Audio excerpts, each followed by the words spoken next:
എന്താ എന്റെ സമ്മാനം പിറന്നാളിന്.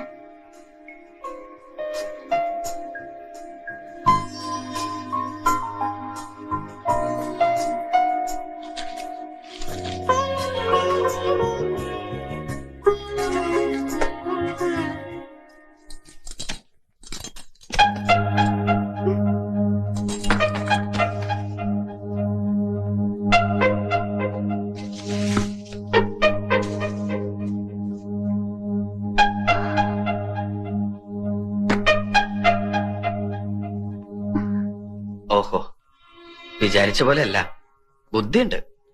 പക്ഷേ മനസ്സിലിരിപ്പ് വെളിവാക്കാൻ ഇങ്ങനൊരു ഗിഫ്റ്റ് വേണ്ടായിരുന്നു. High heel shoe, Bullworker, Fair and Lovely. 6 അടി പൊക്കവും വിരിഞ്ഞ നെഞ്ചും വെളുത്ത് ചുവന്ന ആപ്പിൾ പോലെ മുഖമുള്ള ഒരാളാ മാലുവിന്റെ മനസ്സില്, അല്ലേ? അതുകൊണ്ടൊന്നും എനിക്കിനി അങ്ങനെ ആവാൻ പറ്റില്ല. വിരിഞ്ഞ നെഞ്ചില്ലെങ്കിലും മാലുവിനെ സ്നേഹിക്കുന്ന ഒരു ഹൃദയമുണ്ട് എനിക്ക്.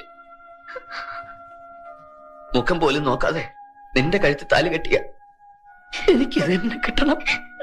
ഞാനല്ല ഇതൊന്നും വാങ്ങിയത്. കൈമൾ മാഷിന്റെ കയ്യില് പൈസ കൊടുത്ത് വാങ്ങിപ്പിച്ചതാ. അതിനകത്ത് എന്താന്ന് പോലും ഞാൻ നോക്കിയിട്ടില്ല.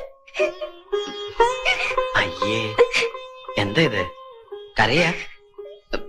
ഞാൻ വെറുതെ പറഞ്ഞല്ലേ. കൈമൾ മാഷ്കുള്ളത് ഞാൻ കൊടുത്തോളാം. എനിക്കുള്ളത് വേണ്ട. എന്തിനാ ഈ അമാന്തം?